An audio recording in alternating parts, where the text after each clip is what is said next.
Preview.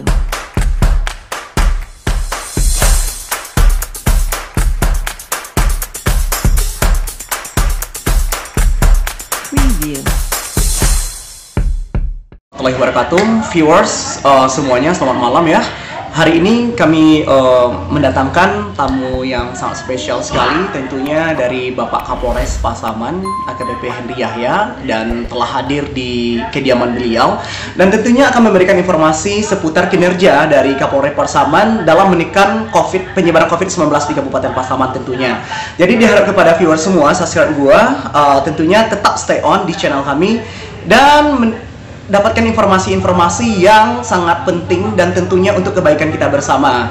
Nah, kali ini kami akan hadirkan bintang tamu kita di channel kami. Dan tentunya buat kawan-kawan semua tetap memberikan kami support selalu dengan cara subscribe, like, share, and comment di setiap channel yang kami tayangkan buat kawan-kawan semua, oke? Semuanya buat subscribe gua dan viewers gua, tentunya hari ini telah hadir tamu yang spesial sekali. Hadir di tengah-tengah kita tentunya akan memberikan informasi yang sangat penting terkait dengan penyebaran COVID-19 di Kabupaten Pasaman. Nah, hari ini selamat malam Pak. Ini perkenalkan, beliau merupakan merupakan Kapolres Pasaman yang bernama Bapak AKBP Henry Yahya. Selamat malam Pak ya. Selamat malam Pasma, selamat malam pemirsa. Iya, sehat tentunya Pak ya. Alhamdulillah. Tentunya semangat ya Pak ya, dan tetap menjaga pola hidup sehat ya Pak ya. Dengan isu-isu yang berkembang nih COVID-19 harus meningkatkan imunitas tubuh kita ya Pak ya. Betul sekali. Iya Pak.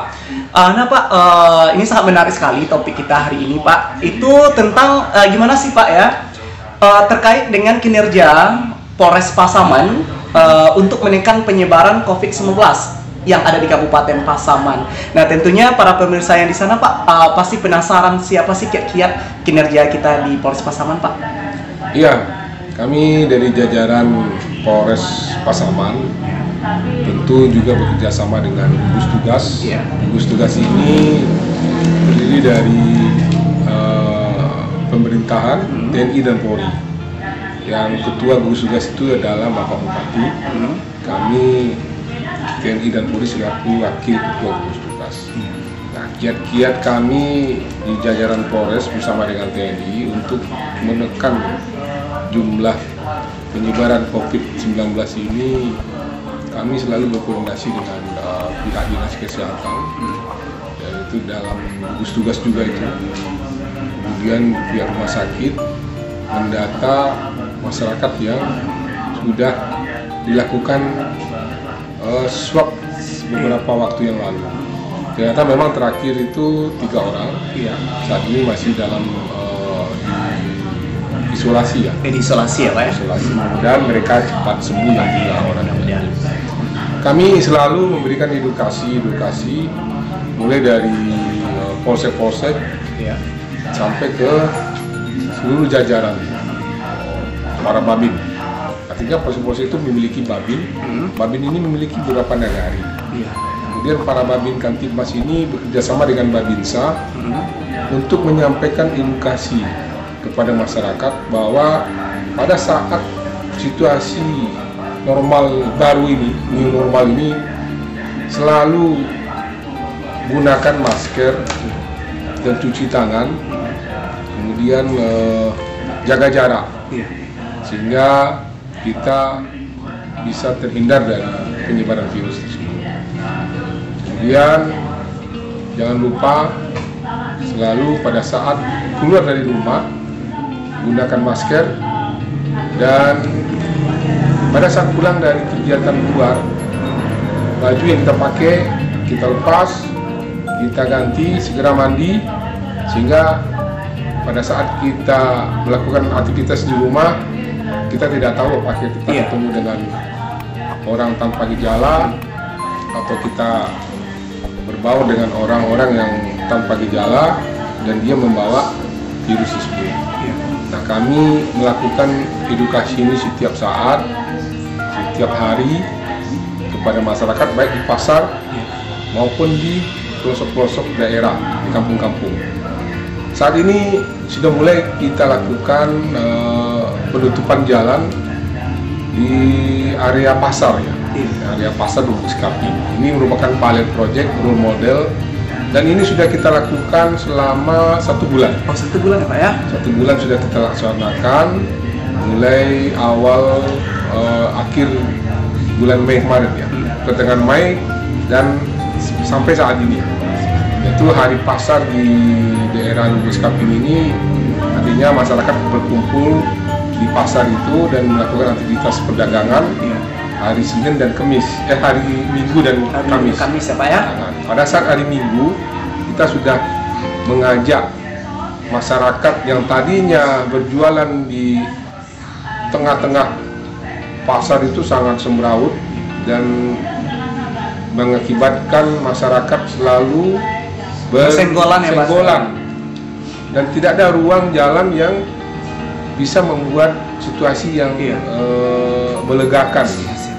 Nah, karena melihat situasi ini, kami jajaran TNI dan Polri meminta kepada pihak pasar dan berkoordinasi dengan gugus tugas untuk mereka yang berjualan di tengah jalan yang membuat sempit masuknya ke daerah pasar, kita minta untuk keluar, dan khusus untuk yang berjualan basah, artinya ikan, ayam, daging itu di dalam. Karena kita memakai ruas jalan raya. Jalan raya ini kita tutup, kita alihkan arus lalu lintasnya ke jalan alternatif yang sudah disiapkan dan dipasang trafikun untuk masyarakat bisa bergeser ke jalur yang sudah kita jadikan jalur alternatif. Kemudian para pedagang sudah keluar, kita tata dengan jarak yang ditentukan oleh petugas pasar, dan kita berkoordinasi dengan Dinas Perdagangan, berkoordinasi dengan Satpol PP, Perhubungan dan instansi terkait, dan kami sudah memohon izin kepada Pak Bupati dan Pak Bupati menyambut baik dan sangat mendukung sekali atas inisiatif ini. Kemudian ini sudah kita laksanakan kurang lebih 1 bulan. Masyarakat sangat senang karena tidak berdempet-dempetan untuk masuk ke pasar, tidak sempit dan sudah mulai lega dan jaraknya sudah teratur. Ini salah satu kiat kita untuk memutus mata rantai penyebaran virus ini, sehingga masyarakat merasakan bahwa pada saat melakukan aktivitas jual beli di pasar, mereka sangat tenang dan sangat senang dan mendapatkan udara yang agak lega. Namun tetap menggunakan masker, menjaga jarak, dan sudah disiapkan di pasar itu tempat-tempat pencucian tangan oleh pihak gugus tugas.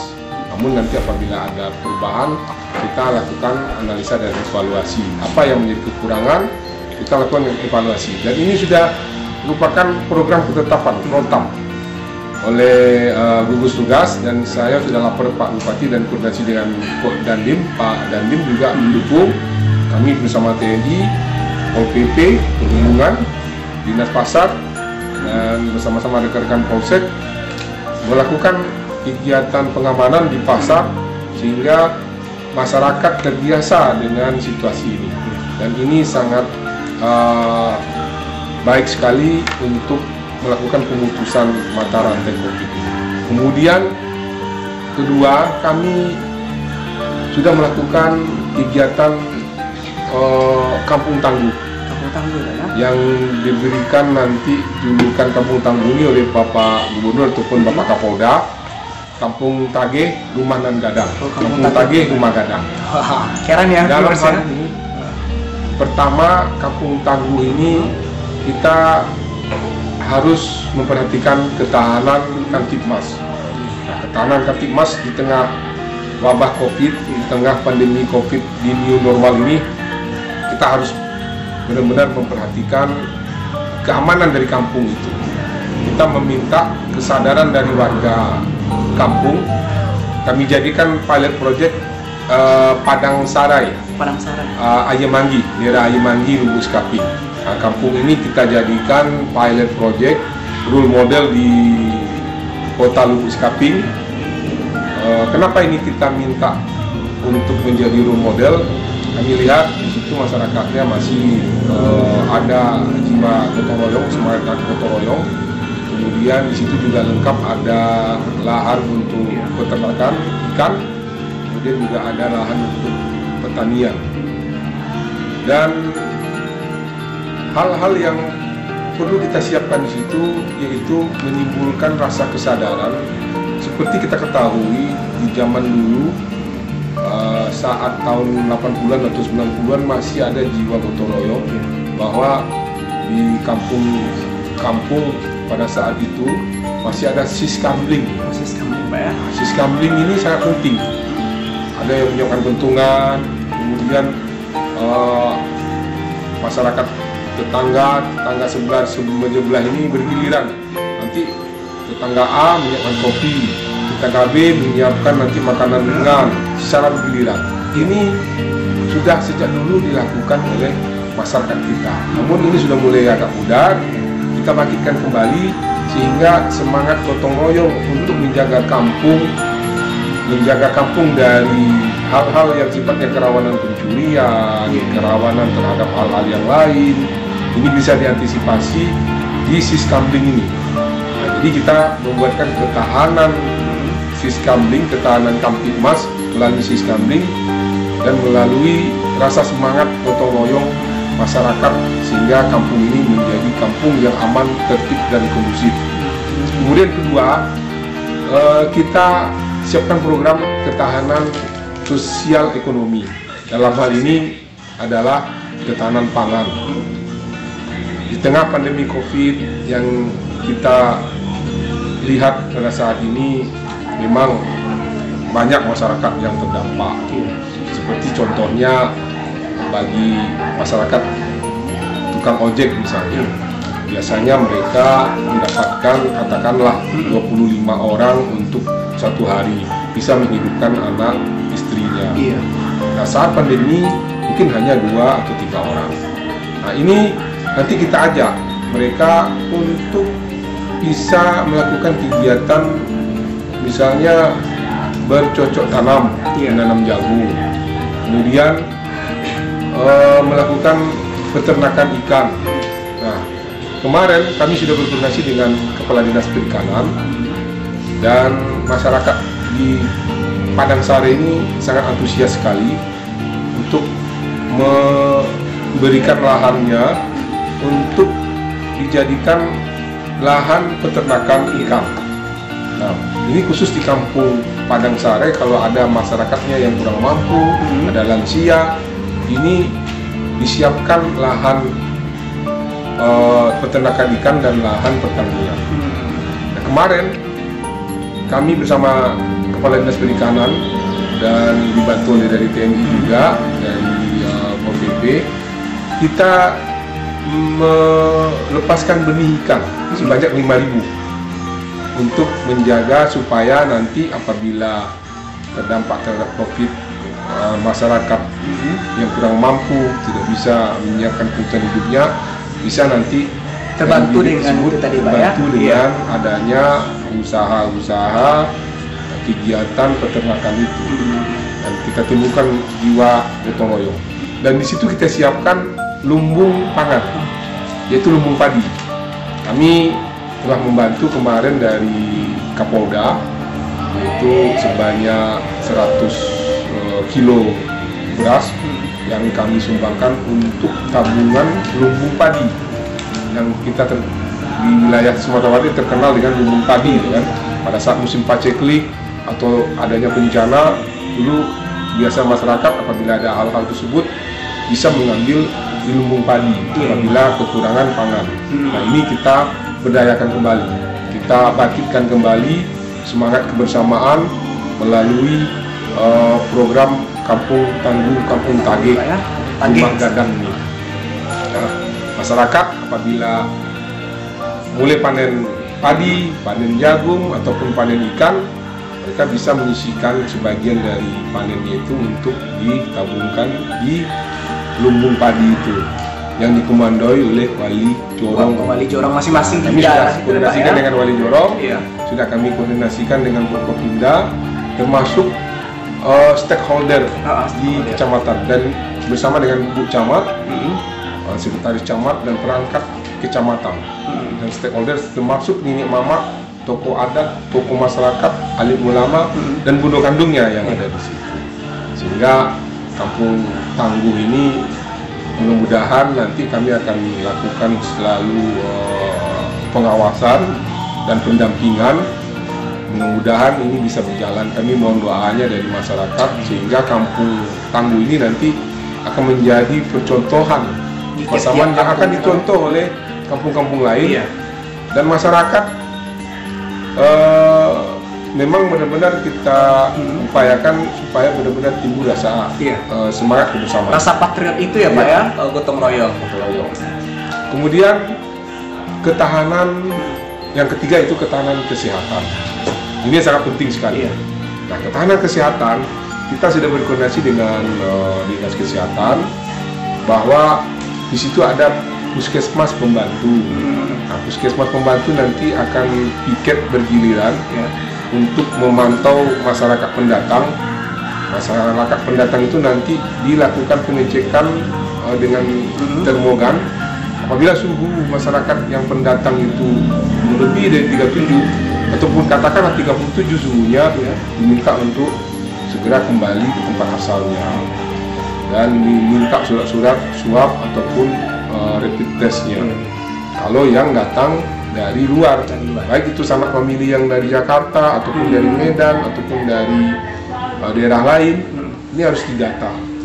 Dan masyarakat diwajibkan menggunakan masker di Kampung Tangguh tersebut. Kemudian disiapkan tempat cuci tangan.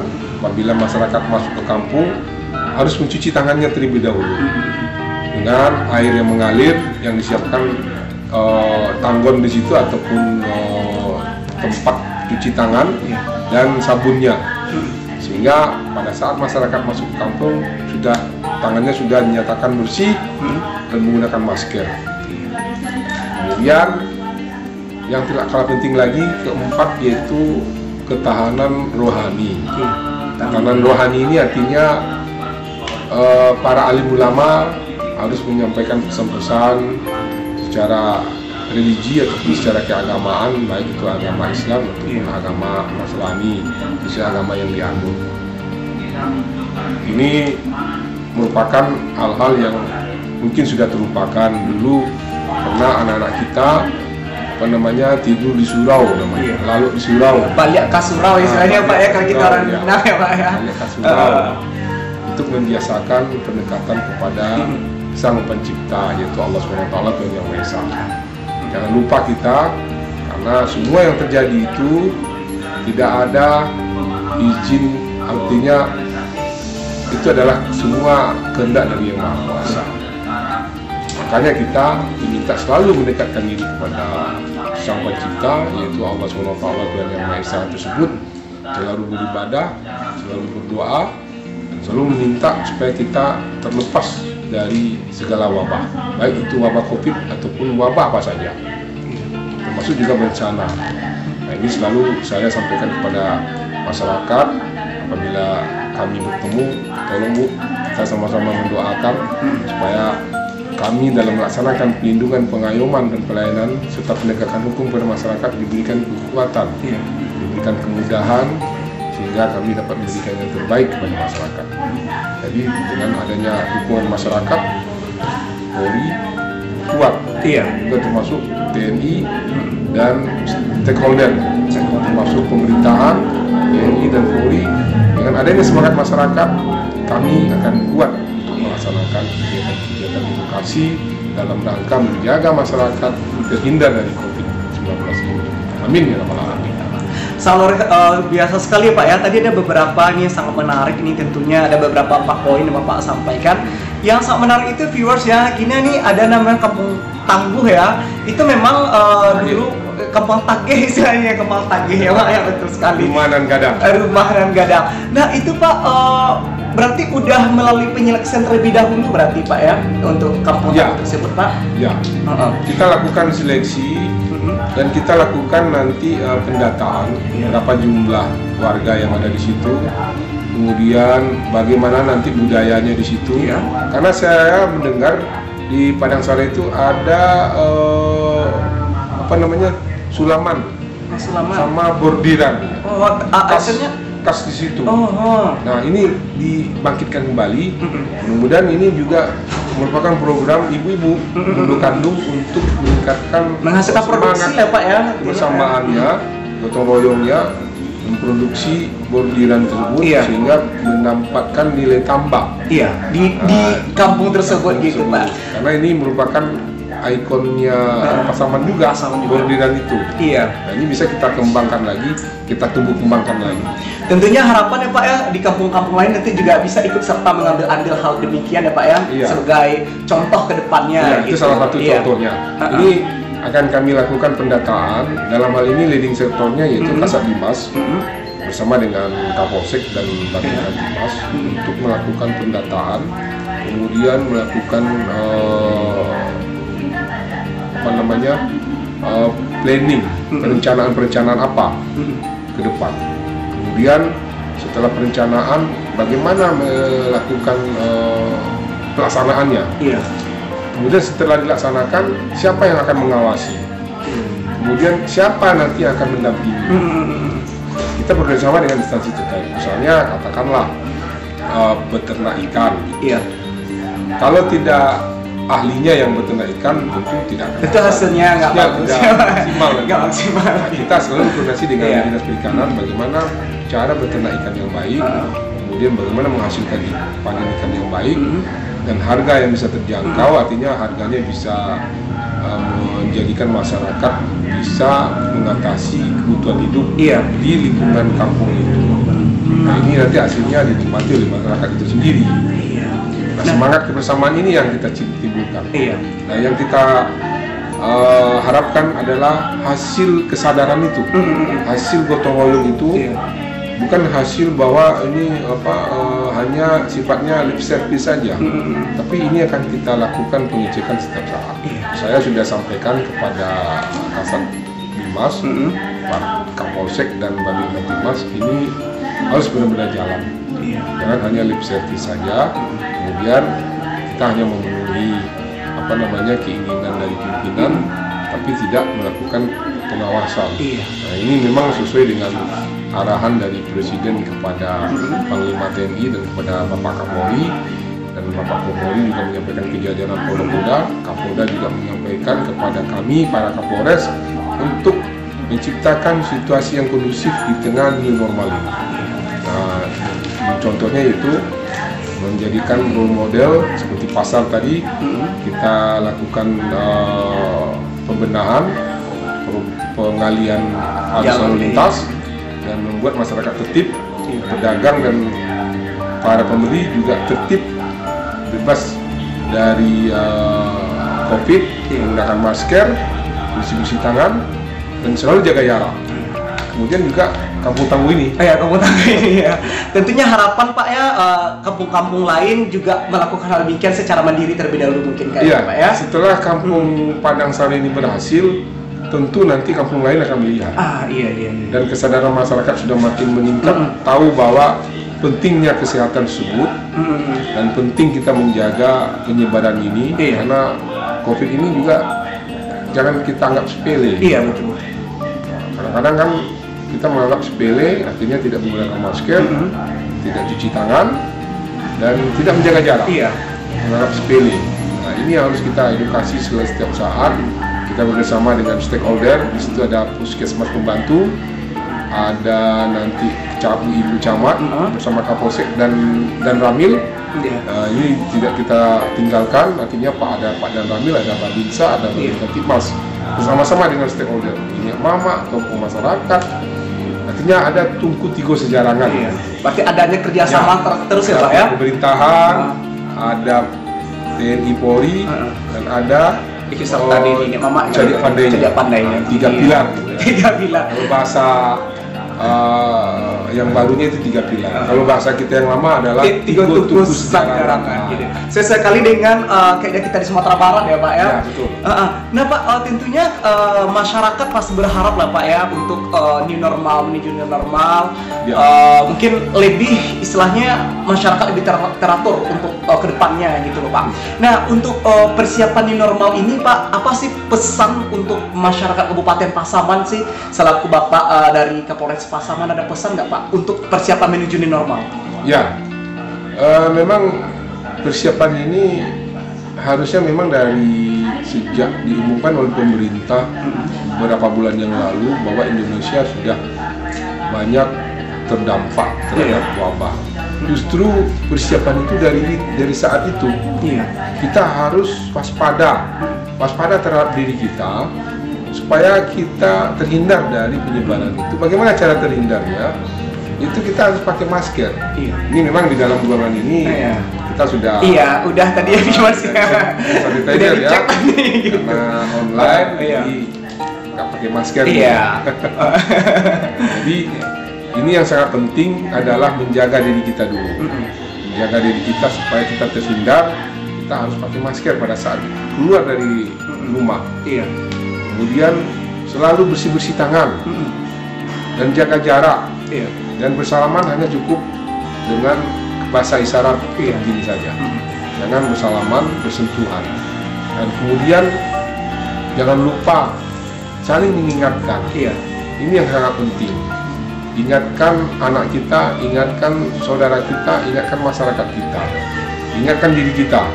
Apa perlu ditulis pada saat bangun tidur, masker, cuci tangan, jaga jarak. Itu alternatif yang selingnya ya Pak. Kena COVID.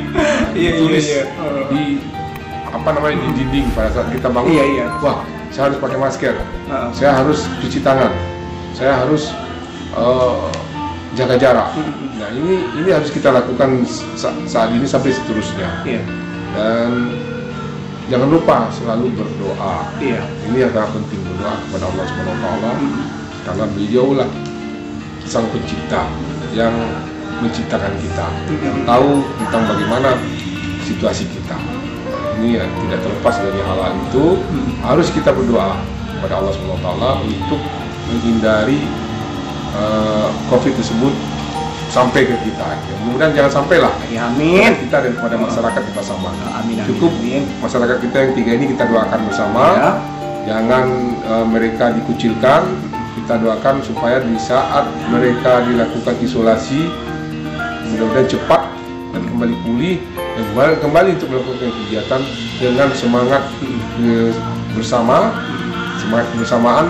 dan salam sehat supaya selalu kita menjaga kesehatan ini. Diri kita dan tentunya memberikan support selalu dengan kepada yang 3 orang ini Pak ya. Nah ini juga suatu cerminan juga bagi kita. Jadi COVID-19 ini jangan dianggap sepele ya. Tetapi sebagai masyarakat sih Pak ya agak terlalu stres gitu loh Pak. Kadang-kadang timbul penyakit yang di luar dugaan gitu loh Pak. Nah itu kira-kira sih bagaimana sih Pak untuk saran-saran kepada orang-orang yang punya karakter seperti ini?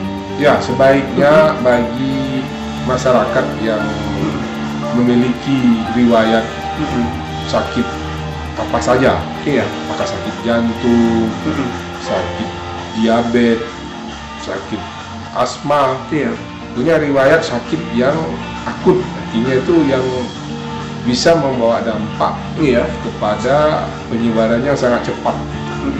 Nah ini saya sarankan supaya jangan bepergian kemana-mana. Kalaupun bepergian harus menjaga jarak. Harus benar-benar ada yang menjaganya.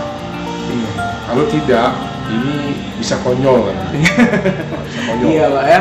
Jadi nanti timbul penyakit-penyakit lain di luar dugaan gitu Pak ya. Intinya kalau bahasa Minangnya jangan madang. Jangan madang.